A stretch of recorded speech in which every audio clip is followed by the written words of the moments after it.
আমাদের banking sector কিন্তু already এখনই টালমাটাল অবস্থায় আছে। On the top of that এই ক্রাইসিসটা কিভাবে হিট করবে আপনাদের ব্যাংকে, এবং এটা নিয়ে আপনার কনসার্নগুলো কি and how do you plan to address those challenges? Banking সেক্টরটাকে সরকারের থেকে এটাকে অনেক সিরিয়াসলি এটাকে অ্যাড্রেস করতে হবে, কারণ this is the backbone of the economy. আপনি যদি আজকে দেখেন, আপনার এখন government borrowing has gone up to 55% from the private sector credit. তো সুতরাং জাস্ট ডিপেন্ডেন্সিটা দেখেন ব্যাংকের উপরে।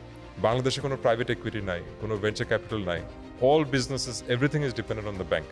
তো সুতরাং ব্যাংকের ক্যাপিটালাইজেশনটাকে ঠিক করা এটা খুবই ইম্পর্টেন্ট।